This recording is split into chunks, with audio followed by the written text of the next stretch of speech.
हे ईश्वरा सगळ्यांना चांगली बुद्धी दे, आरोग्य दे, सगळ्यांना सुखात ठेव, माझं रक्षण कर, सर्वांचं रक्षण कर, सर्वांचं रक्षण कर. एक 10 दिवस प्रार्थना करून बघा.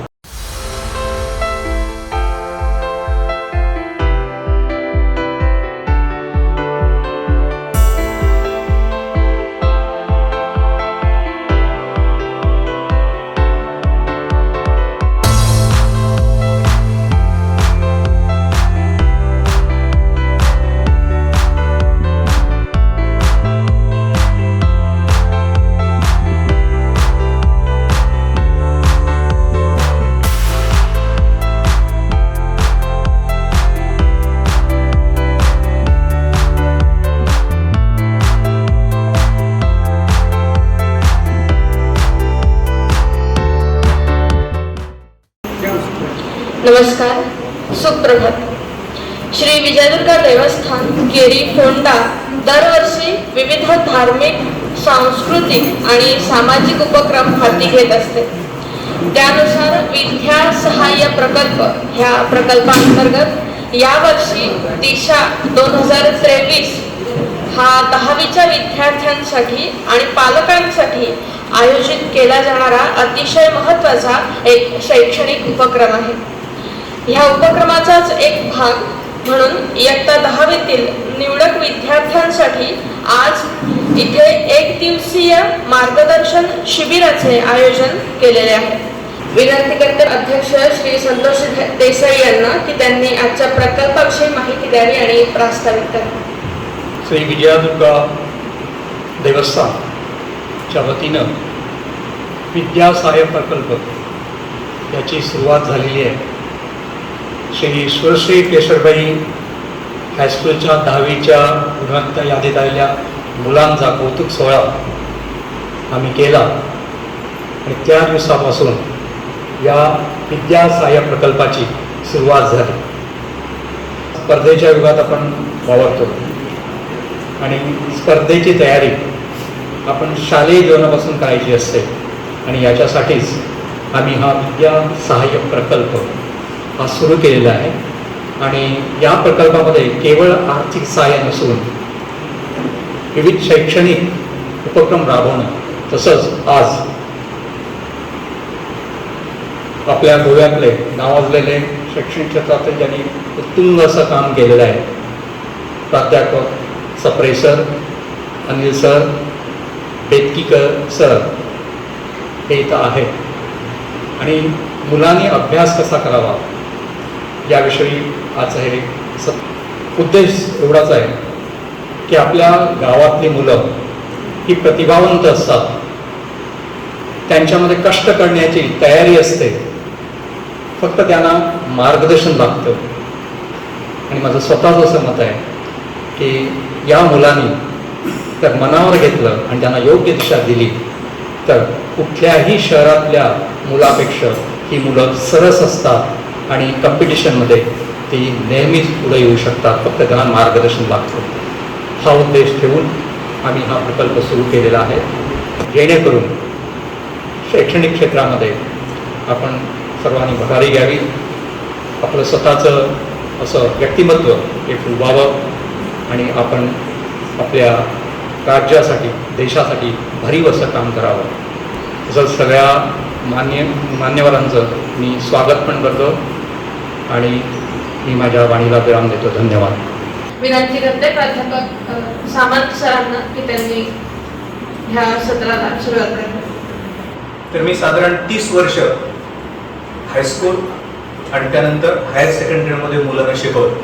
तर हा जो आजचा विषय आहे ना, अभ्यास कसा करायचा, तर अनेक सरांकडनं असं ऐकून मी काही प्रयोग ठरवले आणि जे प्रयोग केले ते मी आत्ता आपल्याला सांगणार आहे आणि ते तुम्हाला सगळ्यांना उपयोगी पडतील असं मला वाटतं. हे प्रयोग सुरू करण्यापूर्वी पहिलं सुरू करताना एक शब्द मी वापरतो, स्वची ओळख असं तो शब्द आहे. स्वची ओळख म्हणजे आपण आता तुमची 16-17 वर्ष झालेली असेल, माझी शाळा, माझे मित्र, माझे गुरुजी, माझे आई बाबा, मी माझ्याबद्दल मला किती माहिती आहे.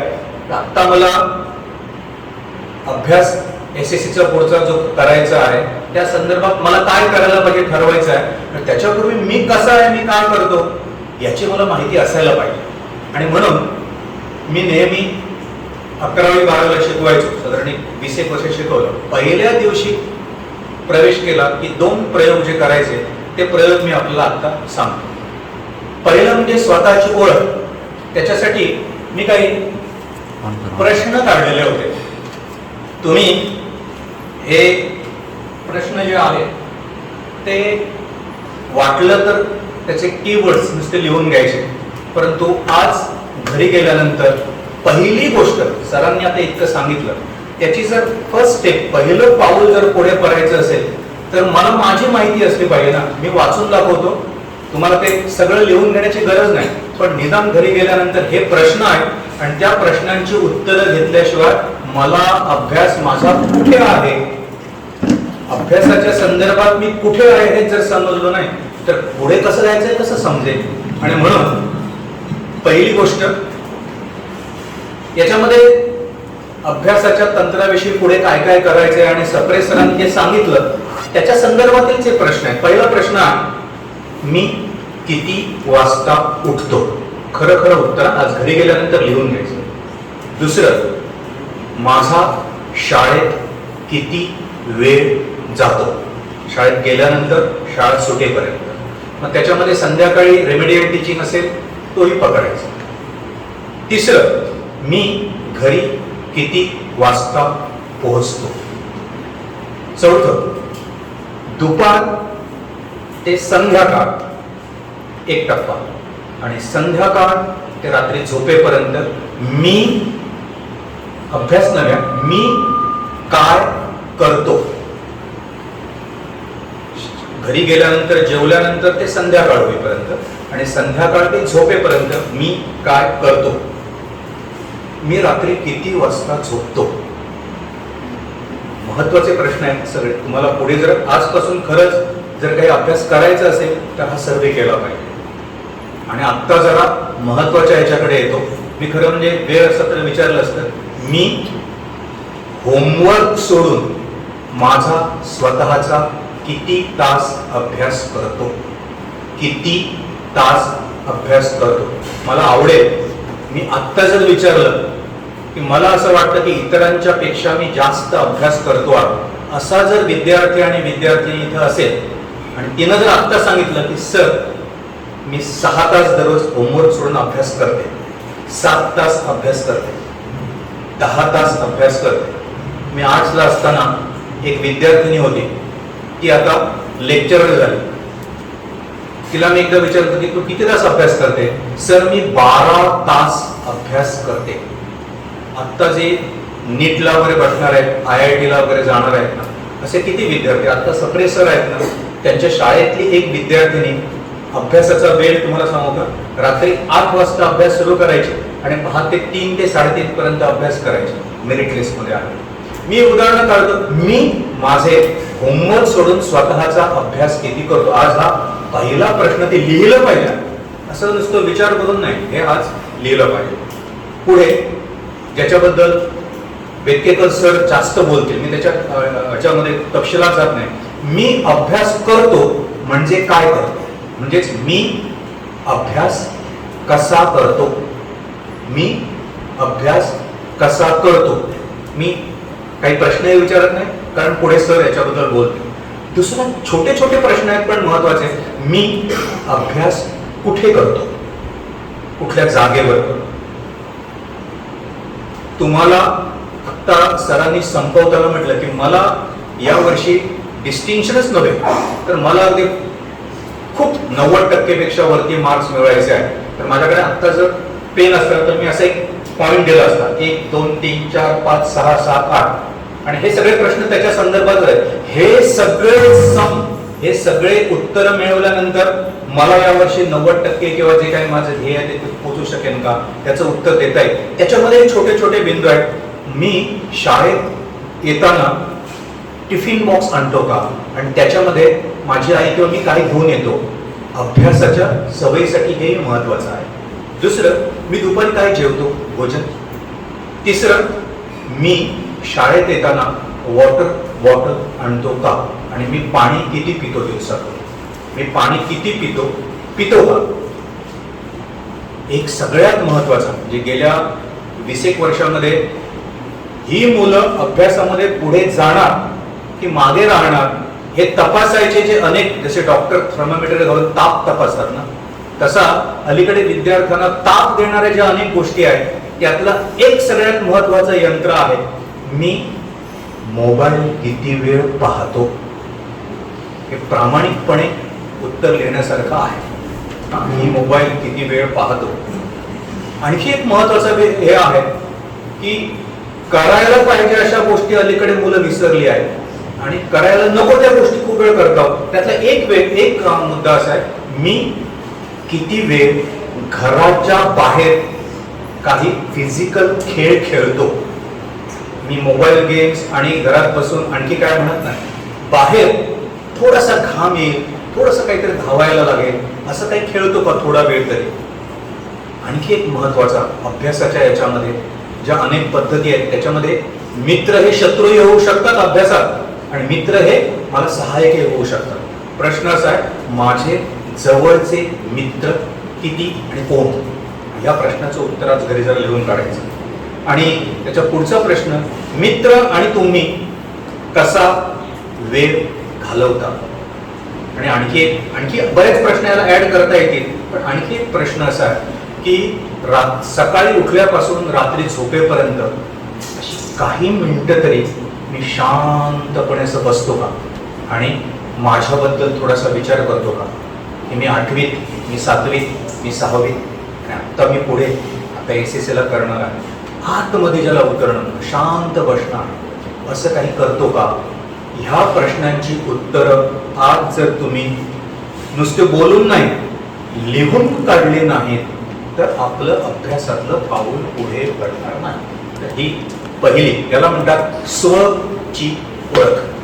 आपण आयुष्यभर बडबड स्वतःशी करतो, इतरांशी करतो, पण स्वतःला काही विचारत नाही. तर हे पहिली गोष्ट करावी असं मला वाटतं.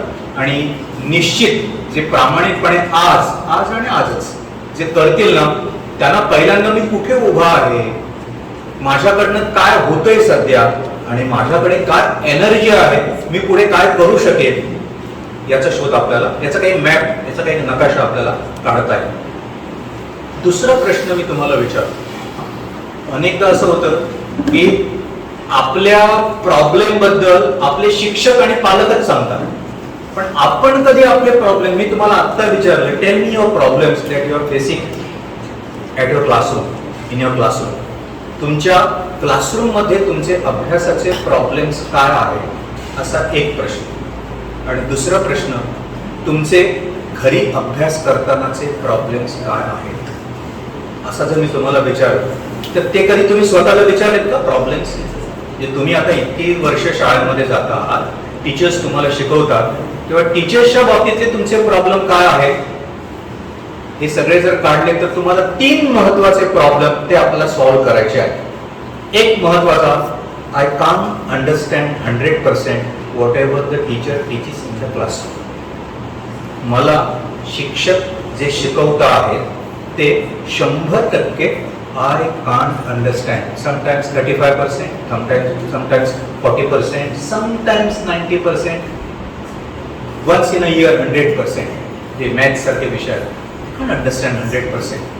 ब्रेन प्रॉब्लेम आहे, हा प्रॉब्लेम आहे. याच्यावर आन्सर काय, जरा आपण पुढे बघूया.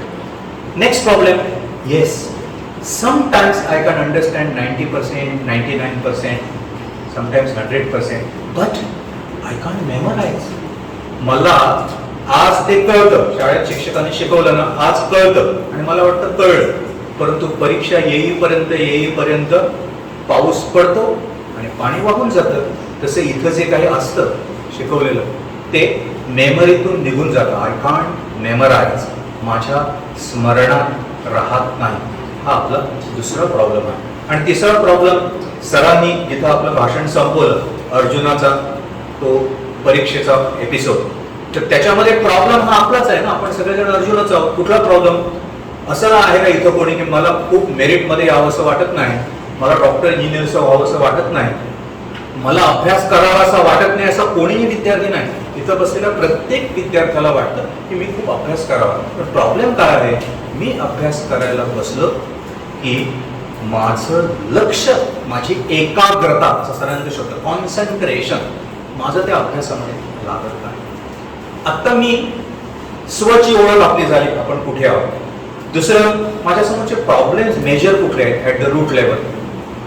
मी मोबाईलवर असतो, मी नको त्या गोष्टीत वेळ घालतो, हे वरचे प्रॉब्लेम्स. पण अभ्यासातले मुख्य प्रॉब्लेम कुठले आहेत, अंडरस्टँडिंग आहे, मेमरायझेशन आहे आणि कॉन्सन्ट्रेशन आहे.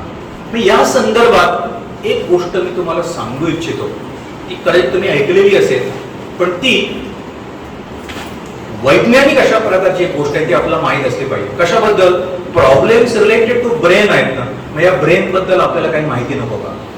या ब्रेन बद्दल एक महत्वाची गोष्ट, म्हणजे तुमचे अभ्यासातले प्रॉब्लेम सॉल्व्ह करायचे असतील तर सॉल्युशन्स इथं आहेत, दुसरे बाहेरकडे कुठे नाही. इथं जरा तुम्ही करेक्शन केलं, इथं जर सॉल्युशन्स तुम्ही काढले, उद्यापासून तुमचं अभ्यासाची गाडी आहे ती पुढे चांगल्या पद्धतीनं जाऊ शकेल. पहिली गोष्ट माहीत असली पाहिजे की माझा हा जो मेंदू आहे ना, त्याच्यामध्ये लॅक्स ऑफ अब्जावधी न्यूरॉन्स आहेत, असे प्रचंड न्यूरॉन्स आहेत. खरी गोष्ट अशी की वयाच्या 8व्या वर्षीपर्यंत ह्या न्यूरॉन्सना जर भरपूर ऍक्टिव्हिटीज दिल्या तर त्यांचं कनेक्शन्स होतं, त्यांची जुळणी होते. आणि ज्या विद्यार्थ्याच्या मेंदूच्या न्यूरॉन्सची जुळणी जास्त तो हुशार कोण, ज्याचं कनेक्शन झालं ते. आत्ता आपल्या समोर काय करायचं आहे, तर ह्या न्यूरॉन्सना जरा ऍक्टिव्हेट करून त्यांना जोडण्याची संधी द्यायची. हा आपल्या समोर, त्याला आपण चावी आहे. मला अंडरस्टँडिंग होत नाही, ते इथंच होत नाही. माझं मेमरायझेशन होत नाही, मग इथंच होत नाही. आणि माझी एकाग्रता होत नाही, इथंच होत नाही. मग जे काय केलं पाहिजे ते इथंच केलं पाहिजे. मग ते करण्यासाठी एक दोन प्रयोग मी कॉलेजमध्ये असताना शिकवताना जवळजवळ दररोज केले आणि त्याचा उपयोग मुलांना खूप झाला. म्हणून मी तुम्हाला ते 2 प्रयोग जे आहेत ते प्रयोग सांगतो आहे. आणि त्याच्यापैकी एका प्रयोगाचं त्याच्याबद्दलची माहिती सप्रे सरांनी आपल्या याच्यामध्ये आता दिली. आता मी प्रत्यक्ष काय केलं ते तुम्हाला सांगतो. मी लक्षात काय आणलं, अरे मेंदू अंडरस्टँडिंग, मेमरायझेशन आणि कॉन्सन्ट्रेशन होत नाही, त्याची 2-3 कारणं. एक कारण कुठलं आहे, आपल्या मेंदूमध्ये ना एमिग्डाला नावाचा एक घटक आहे. हा भावनेशी निगडित आहे, इमोशनशी. आणि आपण सगळेजण या भावनेच्या अशा कचाट्यात सापडलेलो आहोत. आपल्याला अभ्यास कर, हे कर, ते कर, ते लिही, हे पाढे पाठ कर, हे फॉर्म्युलाज पाठ कर, असं कंटाळवाणेपणानं जे काही सांगत राहतो किंवा शिक्षक शिकवताना बोरिंग करून आपल्याला शिकवत असतात किंवा आपल्याला थकलेलं असतं. पहिली गोष्ट काय माहिती आहे, सुटायचं असेल अभ्यास, तुमच्याकडे प्रचंड, मी सांगितलं ना, अब्जावधी न्यूरॉन्स आहेत. आणि त्याच्यामध्ये जगातली किती वाचनालय आणि पुस्तकं आणि माहिती त्याच्यामध्ये तुम्ही साठवू शकाल, असे स्मॉल चिप्स असे भरलेले आहेत त्या न्यूरॉन्समध्ये. प्रश्न कसे आहे, तुम्ही त्यांना संधी देणार का जुळवण्याची. मग त्याच्यासाठी पहिली गोष्ट काय, मला उत्साह आणि आनंद आणि प्रसन्न वाटलं पाहिजे अभ्यास करताना. ते प्रसन्न वाटण्यासाठी हे जरा ऍक्टिव्हेट झाले पाहिजे. मग ह्या मेंदूला ना असं काहीतरी फ्युएल दिलं पाहिजे आपल्याला. त्यातलं एक असं आहे, एक मी आत्ता जे तुम्हाला हे सांगितलं ना, problem, I can't understand, I can't memorise, I can't concentrate, त्याला मी प्रयोग असा केला होता की पहिल्याच दिवशी मुलं 11वीला आली, तुम्ही आता 9वीत असाल किंवा 10वीत असाल, ज्या इयत्तेमध्ये आहे, गेल्या वर्षीचं प्रोग्रेस कार्ड माझ्यासमोर, सरांनी हा सांगितलं तुम्हाला, मी प्रत्यक्ष केलेला प्रयोग तुम्हाला सांगतो आणि खूपच यशस्वी झालेला आहे. म्हणून तुम्हाला सांगतो, तुम्ही केलात तर यशस्वी होईल. हा प्रयोग शिक्षकांनी करायचा आहे, पण तुम्ही करू शकता शिक्षकांनी केला. तो कुठला, तर आता टेस्ट किती, सरांनी ते सांगितलं की मिनिमम 3 to 4 टेस्ट इयरला आहे. माझं गेल्या वर्षीचं पर्सेंटेज किती, 45%, 50%, 60%, 70%, 80%. आता एक लक्षात घ्या, मी एकदम जर मी 90% करणार असं म्हटलं ना, तर मेंदू आपलं ते ऐकायला तयार, कसं शक्य आहे, तू आहेस 45%, तू कुठे जाणार. पण मी समजा 9वी मध्ये आहे आणि मला 10वीचा आहे, त्यामुळे एकंदर 7 टेस्ट माझ्या आहेत या वर्षाच्या. आता एक होऊन गेली असेल, 3 मिनिमम, पुढच्या 4 टेस्ट आहेत. आणि मी ठरवलं आत्ता येणारी टेस्ट आहेत ना, त्या टेस्टला मी फक्त 2 to 3% 2 ते 3% वाढवेल. म्हणजे मी जर 45 असेल ना, 46-47%, मग पुढच्या वेळेला 2%, पुढच्या वेळेला. मी उदाहरण देतो. अलीकडे आमचे एक मित्र गजानन मांद्रेकर आहे, त्यांचं गणेशपुरीला एक शाळा आहे. तर त्यांनी एक आपल्या मुलांचं रिझल्ट वाचून दाखवलं होतं की त्याच्यामध्ये मी ज्या कॉलेजमध्ये होतो तिथं ज्यांना ऍडमिशन दिलेली नव्हती अशा प्रकारचे 45%, 50% ऍडमिशन नाही मिळत. लक्षात घ्या, अलीकडे सायन्सला वगैरे जायचं असेल 80% मिनिमम, 75 to 80% मिनिमम. ते ज्यांना डॉक्टर वगैरे व्हायचं त्यांनी बघायचं माझे मार्क्स किती आहे. मला SSC ला मिनिमम 80% आणि त्याच्यामध्ये पुन्हा मॅथ्स आणि सायन्स आहेत ना ते 75% असले पाहिजे. सध्याचं हे चालू आहे, त्याच्या कमी नाही जास्ती. मग मला काय केलं पाहिजे, मला जिथून आहे ना तिथून पुढे सरकलं पाहिजे. तर माझ्या मेंदूला पटेल अशा प्रकारचं स्वप्न आणि ध्येय दिलं पाहिजे. ते कुठलं, 2% ना. मी पुढच्या टेस्टला माझे 2% वाढेल. कुठे ते वाढेल, कुठल्या विषयात नंतर विचार करेल. असं करता करता 9वीला, असं करता करता 10वीला, आणि असं केलं तर मी तो रिझल्ट यावर्षी बघत होतो. झोपडपट्टीतली मुलं, आपल्यासारखी नाही, झोपडपट्टीत राहणारी मुलं ज्यांना 50%, 45% मार्क्स होते त्यांना 75%, 80% मार्क्स यावेळी 12च्या एक्झाममध्ये पडलेले आहेत. ज्यांना आमच्याकडचं ऍडमिशन नाकारून आम्ही तिकडे दिलं त्याचं मी क्रेडिट जे आहे ते शिक्षकांना देतो.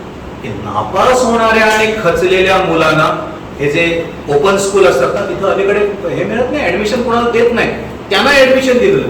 ही मुलं कशी आली, त्यांना एक ध्येय समोर देणं ते करू शकतो.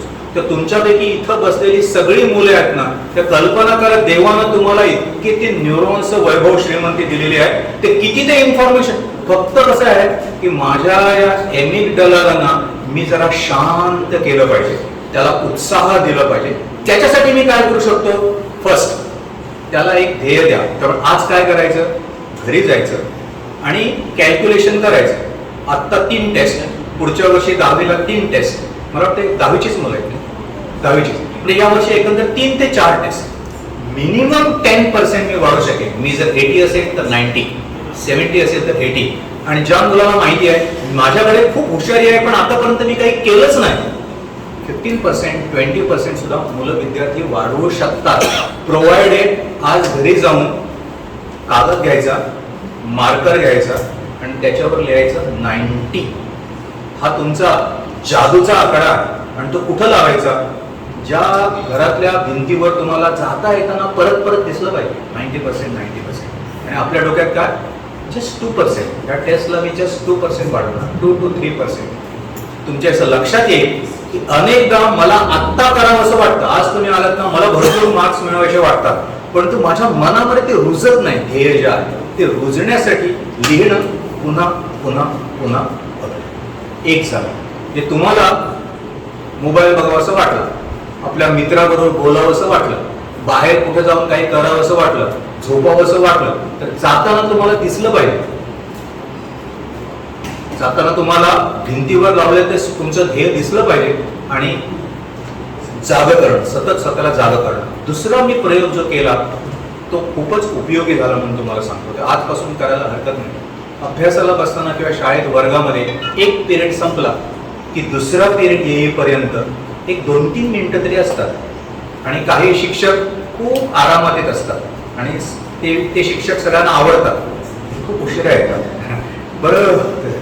बरं आम्हाला शांत आणि काही बेलचा ठोका वाजला की ते बरोबर आतमध्ये हजर असतात. तर मध्ये जे 5 मिनिटं 3 मिनिटं मिळतात ना त्याच्यामध्ये करण्यासारखा प्रयोग आहे. तर जवळजवळ मी 15 ते 20 वर्ष केला आणि त्याचा खूप उपयोग मिळाला म्हणून सांगतो तुम्हाला.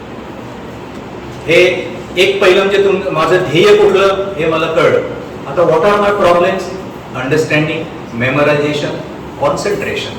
त्याच्यासाठी काय आवश्यकता आहे माहिती का, ह्या मेंदूला प्रसन्न करण्यासाठी आपण जर सांगितलं ना, जरा आता प्रसन्न हो, जरा आता शांत हो, जरा आता कॉन्सन्ट्रेशन करतो, होत नाही, मन ते करत नाही.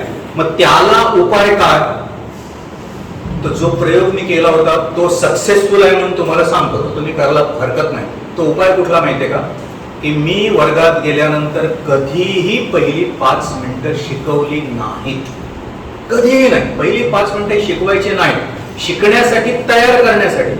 आतमध्ये प्रवेश केल्यानंतर फर्स्ट इन्स्ट्रक्शन शिक्षकाने केलं नाही तर तुम्ही करायचं. दुसऱ्यांना काय कळत, दुसऱ्यांना वाटतं तुम्ही झोपता. You have to close your eyes, slow and deep breathing. बघा, close your eyes, slow and deep breathing. आणि आपल्या मनाला आपण आपल्याशी बोलायचं की माझा पहिला प्रॉब्लेम काय, मेमरायझेशन. माय मेमरी पॉवर इज इन्क्रीजिंग. माझ्याकडे खूप स्मरणशक्ती माझी वाढते आहे. माझं concentration, my concentration power is also increasing. नंतर माझं या वर्षीचं SSCचं जे ध्येय आहे 95%, 90%, 85%, निश्चित मी त्या ठिकाणी पोहोचणार आहे. आणि त्याच्यानंतर मला तर खूप शांत आहे, मला खूप बरं वाटतं आहे. मी खूप यावेळी उत्साही आहे. मी हा प्रयोग जवळजवळ 15 ते 20 वर्ष केला आणि त्याच्यानंतर झालेली एक गोष्ट तुम्हाला सांगतो की हे असा प्रयोग केलेला एक मुलगा विश्वनाथ होबे, तर त्याला दिलेलं होतं. तर त्यानं SSCला त्याला काहीतरी 80% मिळाले असते. तर त्यानं आपलं फिगर जो होतं लिहिलेला होता तो प्रत्येकाला सांगितलं होतं की लिहिला पाहिजे. तर त्याने 87% कॅल्क्युलेट करून त्याने लिहिलं होतं, मी इतकं करू शकेल. तर रिझल्ट लागल्यानंतर पहिल्यांदा फोन बोर्डातून हे मिळण्यापूर्वी, सर मी जिंकलो म्हणून की मी माझं 87 पॉईंट हे ठरलं होतं, 86 to 87%, 87.7% हे मला मिळालं. असे अनेक विद्यार्थी बघितले. आता याचं काय नाही, जादू बिदू काही नाही. तुम्ही हा प्रयोग करून बघा. तुम्हाला मॅथ्स कठीण वाटतो आणि काय कठीण वाटतो. मी ज्यावेळी सुरुवातीला हा प्रयोग केला ना, त्यावेळी शिक्षक आणि विद्यार्थी नाही, वर्गात काय असतं ते शांतपणे 2 मिनिटं बसायचं असतं. कुठली पुराणातली आणि गोष्ट. तुम्ही जर 5 दिवस कंटिन्यू केलं ना, तर 6व्या दिवसापासून तुम्हाला कळेल.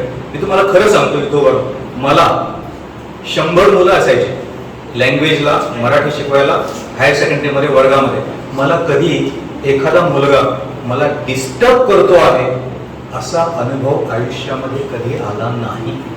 कारण का, तुम्ही हे जर केलं, करून बघा.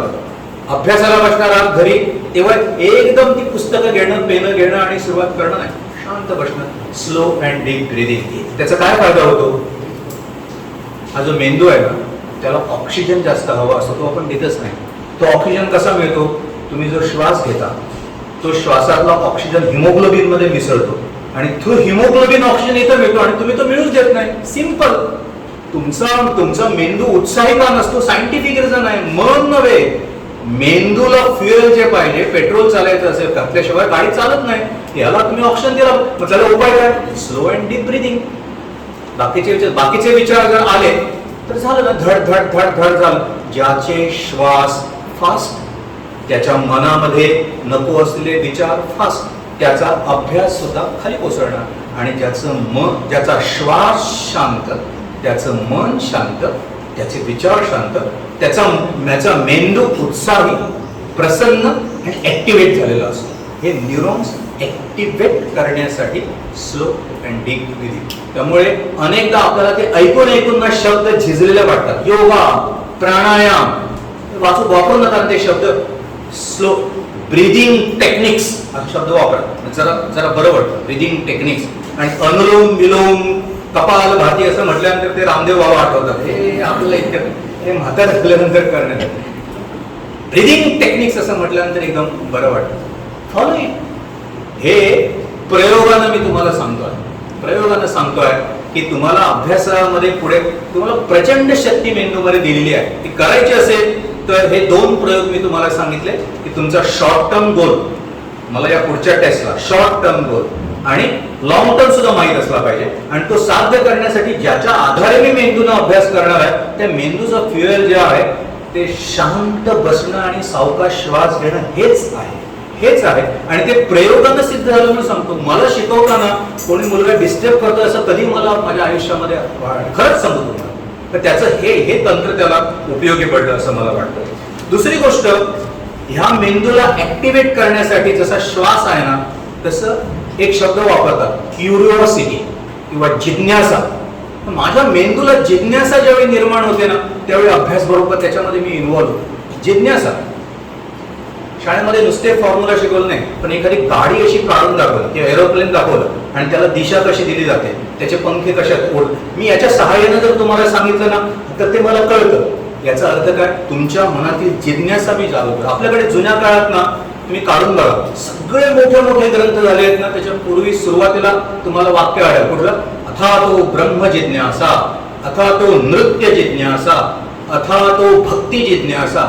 जे जे विषय तुम्हाला आहेत ना, पार्वती कैलासावर बसून शंकराला प्रश्न विचारते आहेत. आणि लक्षात ठेवायचं, विद्यार्थ्यांच्या मनात जिज्ञासा जागृत व्हायची असेल तर त्याला प्रश्न, ज्या विद्यार्थ्याला प्रश्न पडत नाहीत ना, मला आवडलं असतं आज सप्रे सरांनी संपवल्यानंतर तुम्ही जर फायर केले असते ना क्वेश्चन, सर मला हे तुम्ही सांगता येते काय पडत नाही, सर मला हे याच्याबद्दल हे सांगा, तुम्ही हा जो अर्थ सांगतायत ना समाज पुरुष, तो मला काही नाही पटत नाही. मला असं वाटतं हे केव्हा होतं, एक डेकार्ट नावाचा ना एक मोठा विचारशूर असा माणूस निर्माण झाला.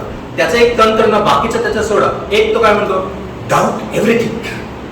शिक्षकांना काहीही शिकवलं ना, श्रद्धा ठेवा नंतर, आधी तो सांगतोय ना हे सगळंच बरोबर असेल सांगतायत, he is a human being. अनेकदा चुकीचं शिकवलं जातं. डाऊट एव्हरीथिंग झालं ना की तुम्हाला प्रश्न विचारावे लागतात. आणि तुम्ही साधं सोपं तंत्र आहे. मी अनेक हुशार विद्यार्थ्यांचे जे इंटरव्ह्यू असते त्याच्यामध्ये उद्या ते चाणक्य जे अविनाश धर्माधिकाऱ्यांचं हे आहे ना, त्याच्यामध्ये काही विद्यार्थ्यांचं मी हे ऐकलं, त्याच्यामध्ये त्यांनी सांगितलं की सर जे उद्या शिकवणार आहेत ना IIT ला किंवा याला उद्याचे, मी आज त्याचं जे काही पोर्शन जो आहे ना ते नुसतं त्याच्यावरचे मला मनात पडणारे प्रश्न मनात घेऊन जातो. उद्या मला सर मला कुठले कठीण विषय जातात, फिजिक्स, केमिस्ट्री, मॅथ्स, हिस्ट्री, मी त्याचे प्रश्न मनात तयार करेन. उत्तर नाही शोधणार, उत्तर नाही मिळत चालू शकेल. प्रश्न जेव्हा तुम्ही तयार करायला लागता तेव्हा तुम्ही त्या विषयात आत शिरायला लागता. त्यामुळे सगळ्यात महत्वाची गोष्ट प्रश्न तयार करणं. आणि मग तुम्ही उद्यापासून वर्गामध्ये जाऊन बघा. पहिलं मी काय सांगितलं, तुमचं ऑब्जेक्टिव्ह. दुसरं मी काय सांगितलं, ऑटो सजेशन, स्वतःच्या मनाला आपले जे डिफिकल्टी आहेत त्याबद्दलचं आणि सावकाश मन शांत करणे. तिसरं मी काय सांगितलं, शिकवताना तुमच्या मनामध्ये प्रश्न पाहिजेत. आणि चांगल्या विद्यार्थ्याच्या हातामध्ये नेहमी पेन्सिल असते, होमवर्कची आणायची नाही, त्याची एक कच्ची वही असते. आणि सरांना शिकवलेला एखाद्याच्या प्रश्नातून पुन्हा प्रश्न निर्माण झाला की हा महत्वाचा कीवर्ड आहे हा सरांनी शिकवलेला.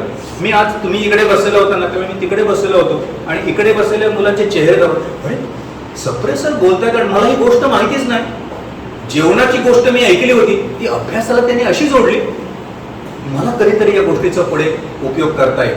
सरांनी ओरिएंटेशन या शब्दाचा अर्थ असा तर पूर्व दिशेला जोडला, असा विचार, हे प्रश्न ज्यावेळी आपल्या मनात, हे असं सांगितलं का सरांनी, असं सांगितलं का, कोणी जे बोलताय शिकवत असताना हे प्रश्न. आणि सगळ्यात महत्वाचा, मी जो विद्यार्थ्यांचा प्रयोग मराठीला ना 11वी 12वीला जवळजवळ 25-30 ओळींचं एक एक उत्तर लिहावं लागतं. मोठ्या कवितेवर मोठ्या कवितेचा अर्थ, हे सगळं पाठ करायचं असतं का. म्हणून एक सोपं तंत्र आहे ना, व्यक्तिकर सर तुम्हाला ते तंत्र सांगणार आहे, पण मी फॉलो केलेलं अनेकांना. आणि मी स्वतः माझ्या आयुष्यामध्ये MA ला वगैरे तुम्ही लिहिताना एवढं मोठं ज्ञानेश्वरीचं सगळं भाषिक सौंदर्य तुम्ही सगळं पाठ करणार आहात का, मग त्याचे काही शब्द आहेत ना, त्याला म्हणतात कीवर्ड्स. उद्यापासून करून बघा.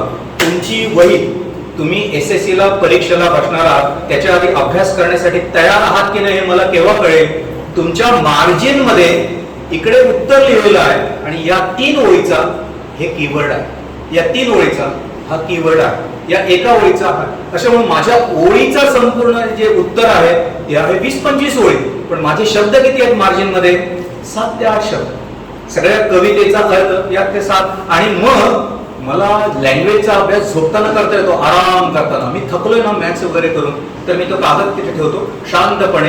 आणि पहिलं काय, हिरवा गाव, मग काय निळी खाडी, मग काय ते जेवण, मग काय सगळी कविता, निळ्या खाडीच्या काठाला माझा, सगळी कविता या इथं बसेल. हिस्ट्री असेल आणि काय असेल, रिझल्ट असतील, कॉज अँड इफेक्ट काय असेल, या बाजूला कीवर्ड्स लिहिण्याची त्यांना सवय नाही.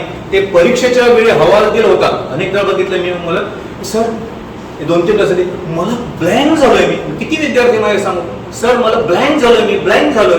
आणि मग डिप्रेस मुलं होतात, असतात हुशार सगळं. मग ज्यावेळी तुमच्या वहीमध्ये अरे एवढं सगळं असलं, मला आता आजच्या दिवशी SSCच्या पुढे दुसऱ्या दिवशी हे आहे ना परीक्षा, आदल्या दिवशी फक्त मी कीवर्ड्स बघेन ना, आठवतात मला. आणि एकदा तुमच्या मेंदूला मला आठवतो हा कॉन्फिडन्स आला ना, की मग तुम्ही परीक्षेच्या वेळी बसताना त्यावेळी तुम्हाला तुमचं ते पान दिसतं, त्या ओळी दिसतात आणि तुम्ही लिहिलेले शब्द दिसतात, असं दिसायला लागतं. हे सगळं दिसायला लागतं कारण तुम्ही तुमच्या हाताने लिहिलेलं असतं. त्यामुळे एक दुसऱ्याच्या नोट्स आणि दुसऱ्याचं सगळं ते उसणं वापरणं अभ्यास नाही होणार. मी माझ्या अक्षरामध्ये जे मला काही कळतं ते एक विनोद तुम्हाला सांगतो. मी 7वीला होतो आणि मी जर आजारी पडलो आणि 7वीला 8वीला असताना हरमलला होतो आणि मला कळलं की हिस्ट्रीला जे अलेक्झांडरचे जे आहे ना ते मला काही मला त्यातलं झालं नाही. मी आजारी होतो. मग म्हटलं आता उपाय काय, तर शॉर्टकट असतो ना, म्हणून शॉर्टकट काय केलं, आपण आयुष्यामध्ये एकदा कॉपी करतो. मग मी कागद घेतला आणि अलेक्झांडरची ती सगळी नोट होती ना ती सगळी लिहून काढली आणि तिकडे ते सरांनी सांगितल्याप्रमाणे शब्द आणि ते ठेवलं, खिशामध्ये ठेवलं आणि आयुष्यामध्ये पहिल्यांदा कॉपी धड धड धड धड धड. ते जाताना ना चालून जात असो आम्ही शाळेमध्ये, तर एक 20-25 मिनिटं चालायची, पायामध्ये फाटकी चप्पल घालून जाताना हे अलेक्झांडर. आणि मला आठवायला लागलं की जी कॉपी करणार आहोत ते मी लिहिलंय का हे मला आठवायला लागलं. कॉपी करायला तुम्ही लिहायला लागलात तर तुम्हाला आठवायला लागतं. मग तुम्ही स्वतःचे नोट जर स्वतः तयार केले तर ते आपल्याला किती आठवते. म्हणून अभ्यास करण्याची खूप महत्वाची तंत्र आहे. बेतकेकर सरांनी बाहेर एक पुस्तक ठेवलंय, अभ्यास कसा करावा. ते जरूर तुम्ही आत्ता ऐकावं आणि तेही वाचावं. परंतु प्रयोग केल्यानंतर मला आढळलं की ही मुलांच्या हातामध्ये आहेत ना, नाही का तुम्हाला या उत्तराचे हे कीवर्ड्स काढता येणार, ते करावं. काही मुद्दे आहेत, मी सगळ्या त्या मुद्द्यांकडे जात नाही. एक मगाशी गाडीतून येता येता बेतकेकर सरांनी एका पुस्तकाचा उल्लेख केला, ॲटॉमिक हॅबिट्स, जेम्स क्लिअर ह्या पुस्तकाचा.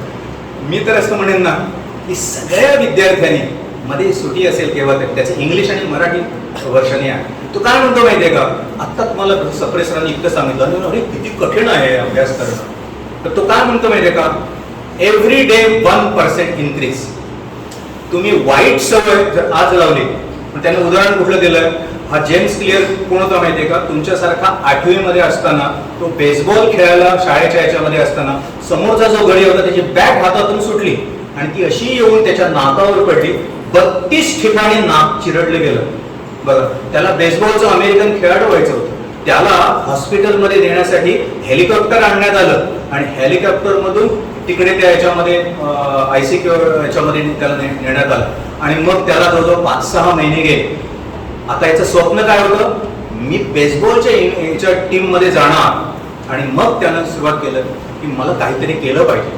आणि मग त्याने एक सवय, पहिली सवय कुठली माहितीये का, तो हॉस्टेलमध्ये राहत होता. मी माझ्या अंथरुणाची घडी झोपल्यानंतर स्वच्छपणे घालेल आणि मगच बाहेर जाईल. एक पहिली सवय. मग मी दररोज हे करेन, मी दररोज हे करेन, हे करेन. एक छोटीशी सवय त्याने उदाहरण दिलेलं आहे की जर तुम्हाला ते न्यूयॉर्ककडनं वॉशिंग्टनकडे जायचं असेल तर विमान सुटताना तुमचा जो अँगल असतो ना त्याचा दाखवतात त्याच्यावर, तर तो अँगल सुरुवातीला जरासा 3 अंश पण त्या दिशेनं इकडे सरकलं नेगेटिव्ह दिशेनं तर तुम्हाला जायचं असतं वॉशिंग्टनला आणि तुम्ही पोचता लॉस एंजल्स. जीवनामध्ये तुमचा जर या वर्षी अँगल म्हणजे दिशा नेगेटिव्ह दिशेनं जर बदलली, म्हणजे मोबाईलच्याच दिशेनं त्याच चित्रातनं त्याच सगळ्या घाणेरड्यातनं जाणं असेल तर तुम्ही तिकडे पोचा म्हणजे आयुष्यामध्ये काही मिळणार नाही. म्हणून दररोज 1% छोट्या छोट्या सवयी. हा जेम्स क्लिअर नंतर हळूहळू खेळता तो मैदानावर उभा राहिला, तो कॉलेजच्या टीम मध्ये आला. खेळासाठी त्याने वाईट सवयी ज्या त्या सोडल्या आणि नव्या सवयी तयार केल्या. कॉलेजमध्ये तो मेरिट मध्ये आला, अभ्यासामध्ये तो पूर्वी नव्हता. आणि मग म्हणता म्हणता तो बेसबॉलच्या टीम मध्ये पोहोचला आणि नंतर त्याला असं वाटलं मी हे जे काही केलं त्याच्याबद्दल लिहायला पाहिजे.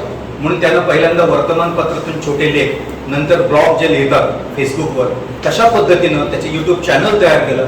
लॅक्स आणि करोडो लोक त्याचे वाचतात. आणि नंतर त्याने हॅबिट अकॅडमी नावाची अकॅडमी तयार केली आणि कोट्यावधी आता अनेक CEO जे आहेत कंपनीचे तिथं जात असतात.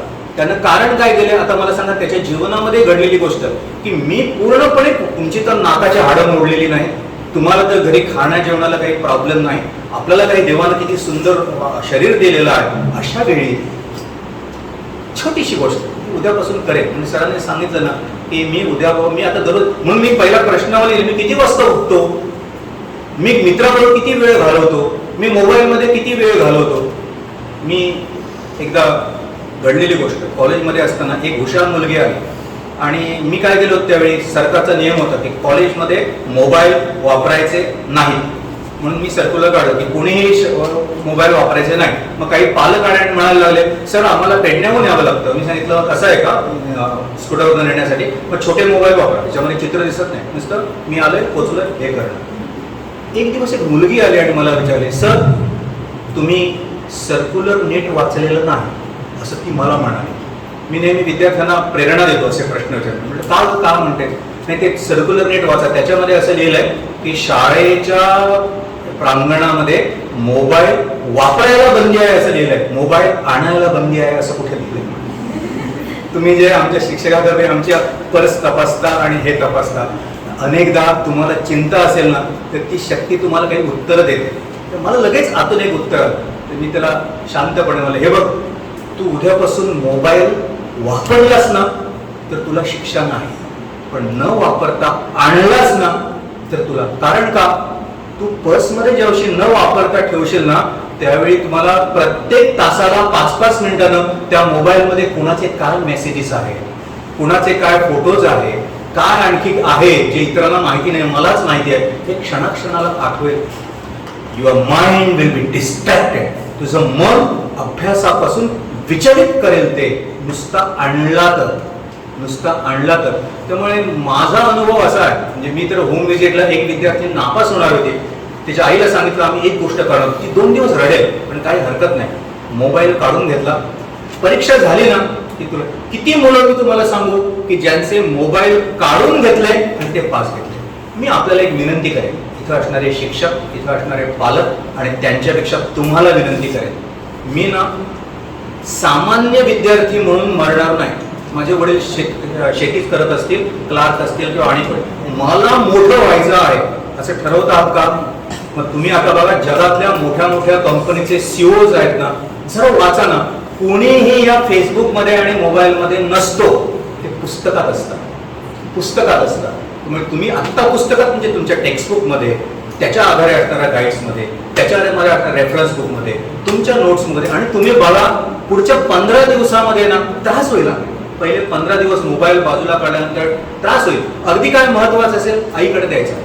15 दिवस हा प्रयोग जर केला तर शिक्षकांचे आम्हाला फोन येतील, सर एक चावी अशी फिरवली ना आणि काय बदल झाला, काही होणार नाही या मोबाईलचे प्रोग्राम नंतर. आणि दुसरी गोष्ट, मित्र जे आहेत ना त्यांना शत्रू म्हणजे काय म्हटलेलं आहे, जे मित्र तुम्हाला सतत निगेटिव्ह बोलणारे, अभ्यासाचं काही लागलेलं नाही, हे मित्र यावर्षी सोडायचे. यावर्षी नाही, यावर्षी मी आणि माझा एखादा चांगला मित्र ज्याला मी अभ्यासाविषयी बोलेन, कधी फोनवर काही आईकडनं घेऊन बोललो तर हा टॉपिक तुझा झाला का, त्याच्याशी चर्चा करेन, ग्रुप डिस्कशन वगैरे करेन. हा मोठमोठे अनेक मेथड्स आहेत.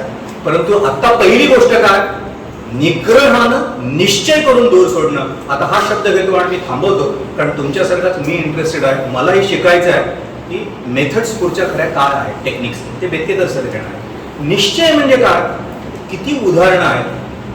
एक तुम्हाला आवडेल असं उदाहरण सांगतो. अमिताभ बच्चन कलकत्त्याला एका कंपनीमध्ये त्यावेळी तरुण असताना, त्यावेळी त्याला 25,000 20 ते 25,000 रुपये पगार होता त्यावेळी. म्हणजे आता ते लाखो रुपये, 40 लाख 50 लाख रुपये होऊ शकतील इतके पैसे. तर त्यानं निर्णय केला की मला पैसे मिळत आहेत ना पण हे नाही, आणि तो त्यानं सोडला आणि तो मुंबईला आला. आणि आपण तेव्हा तो कसा होता माहिती आहे का तुम्ही, त्यावेळी बघा 7 हिंदुस्थानीचा त्यावेळेचा अमिताभ बच्चन असा किडकिडीत होता, गाल असे आत वगैरे गेलेले होते. आत्ताचा हिरो नंतरचा वेगळा. तर तो आलेला होता, तो जिथं जाईल तिथं नो तू दिसतच नाही हिरोचा असं म्हणता आई ही इंदिरा गांधीची मैत्रीण आणि हरिवंशराय बच्चन म्हणजे all time great poets of India असा पोएट. तर त्याला वडिलांनी सांगत होते अरे तू ते करू नकोस. आई सांगत होती की मी इंदिरा गांधीला सांगू का, तिने शब्द टाकला तर तुला सिनेमा मिळेल. नो, कोणाकडे नाही. आणि झगडता त्याला पहिला पिक्चर मिळाला 7 हिंदुस्थानी, आणि त्याच्यामध्ये 7 जण जे होते त्यातला 7वा हा. आणि तुम्हाला सांगते निश्चय काय असतो, तर तो शूटिंग झाल्यानंतर ना त्या स्टुडिओच्या जवळ एक बार होता, आणि हे सगळे हिरोज आहेत ना एखाद्यामध्ये झिरोत असतात. त्यांचं सगळं जीवन बघितलं ना, आपल्या पुस्तकात आणि याच्यावर त्यांचे फोटो नको. अमिताभ बच्चनचं असायला हरकत नाही. का त्याचा पुढे सांगतो, तर तो एकदा ते शूटिंग संपल्यानंतर बारमध्ये बसला. हा अमिताभ बच्चन दिवसाला 20 पाकिटं सिगरेट ओढायचं. 20 पाकिटं, म्हणजे फर्स्टची गरज नाही. एक सिगरेट पेटवली की ती विझल्यानंतर दुसरी त्याच सिगरेटवर पेटवायची असं. आणि मग शूटिंग संपलं की अनवर नावाचा एक त्यातला हे होता, तो त्याच्यावर एकदा बसला होता. तर तो त्याला काय म्हणाला माहिती आहे का, अमिताभ बच्चन जी आप बहुत ग्रेट है और बहुत आगे जाएंगे, परंतु दारू आहे ना, दारूतून तो नाही पुढे जाऊ शकणार. खलास. तर बघा, अमिताभ बच्चनला हे वाक्य ऐकलं ना, आप बहुत आगे जाएंगे, लेकिन ये जो है ना मदिरा, दारू, ये आपको निकम्मा कर देंगे, ये आपको नीचे खींचेगी. त्या क्षणी त्याने ठरवलं आणि ग्लास जो असा ठेवला होता तो उचलून बाजूला ठेवला, पाकिटं काढून ठेवले. आणि दुसऱ्या दिवसापासून अमिताभ बच्चन जो होता तो नवा अमिताभ बच्चन झाला. काय आवाज आहे हे, कौन बनेगा करोडपती, हे करोडांचं जे काही हे चालतं ते कुणाच्या जीवावर चालतं, आवाज. अमिताभ बच्चनचा आवाज, त्याची प्रश्न विचारण्याची पद्धती, एक युग त्यानं निर्माण केलं. पण ते कशाच्या आधारावर निर्माण केलं, एक ठेंगी भेटली, निश्चय, नो नो. तसं आज जर इथं आलेल्या आमच्या 2 हायस्कूलच्या विद्यार्थ्यांनी SSC ची परीक्षा संपेपर्यंत मोबाईल नो, जे त्याच्या दृष्टीने तो दारूचा पेला होता, आपल्या दृष्टीनं तेच आहे. ते आपल्याला भटकवणारं, वेगवेगळ्या दिशेनं नेणारं, फन करायला लावणारं, मन जे आहे ते डिस्ट्रॅक्ट करायला लावणारं आहे. त्याचे चांगलेही उपयोग आहेत, पण ते चांगले केले तर हे केलं आणि निश्चय आपल्या मनामध्ये आपण जर केला. आणि शेवटची एक गोष्ट, हे सगळं करून सुद्धा ना काही निश्चय होत नाही, मग त्याला उपाय काय, असा प्रश्न तुम्ही जर मला विचारला तर मी सांगेन, सकाळी उठल्यावर आणि रात्री झोपताना जस्ट अ प्रेयर, ईश्वराची एका वाक्यामध्ये प्रार्थना. हे ईश्वरा सगळ्यांना चांगली बुद्धी दे, आरोग्य दे, सगळ्यांना सुखात ठेव, माझं रक्षण कर, सर्वांचं रक्षण कर, सर्वांचं रक्षण कर. एक 10 दिवस प्रार्थना करून बघा, हे शांत आपल्याला झोप लागेल. आपण दिवसभरात काय करतो आहोत, स्वची ओळख, दिवसभरात काय काय होते याच्याबद्दल चिंतन, आणि दुसऱ्याचा दिवस मला काय चुकलंय ते सुधारणा आणि पुढे जाणं. तर आज श्रीदेवी विजयादुर्गेच्या या प्रांगणामध्ये देसाई सर, आमशेकर, इतर सगळे शिक्षक आणि तुम्ही, आपण एक नवा प्रयोग करतो गोव्यामध्ये. कुठला प्रयोग, केरीच्या सारख्या जवळ राहणं. याच्यामध्ये ग्रामीण भागातली आपली मुलं, सरांनी जे एक तुमच्यासमोर ध्येय ठेवलंय 100% रिझल्ट सगळ्यांचा, पण मला हे ध्येय पूर्ण वाटत नाही. मला काही मुलं दिसत आहेत, तर तुम्हाला माहिती आहे का, इथे 1-2 मुलं आलेली आहेत, ती तुमच्या शाळेतली नाही, ती दुसरीकडचीच आहे. सप्रे सर येत आहेत, बेतकेकर सर येत आहेत, म्हणून त्यांनी स्वतः ठरवून ते इथं ऐकायला आलेले. त्याला म्हणतात जिज्ञासा. असे अनेक विद्यार्थी आहेत, ते बोलले नसतील, सुरुवातीला बोलले नसतील, पण मी आता तुमच्याकडे बघतोय ना, मला खूप बरं वाटतंय. काय तुम्ही डोळे रोखून माझ्याकडे बघता. नाहीतर मी ठरवलं होतं की 10-15 मिनिटात संपवायचं आणि बेतकेकर सरांकडे सत्र द्यायचं. तुम्ही खूप ऐकतात चांगलं, आणि तुम्ही ते आतमध्ये झिरपतंय हे मला जाणवतं. तुमच्यापैकी काही जण या वर्षीचं टार्गेट, फोंडा तालुक्यामध्ये पहिला येणारा विद्यार्थी किंवा विद्यार्थिनी या 2 स्कूल आणि हे जे विद्यार्थी आले त्याच्यामध्येच असणार आहेच, प्रोव्हाइडेड आज सरांनी आपल्याला जे काही दिलेलं आहे ते उद्यापासून कृती सुरू होईल. त्यासाठी देवी विजयादुर्गा तुम्हा सगळ्यांना प्रेरणा देवो आणि शक्ती देवो, अशा प्रकारची प्रार्थना करतो आणि या ठिकाणी थांबतो. धन्यवाद.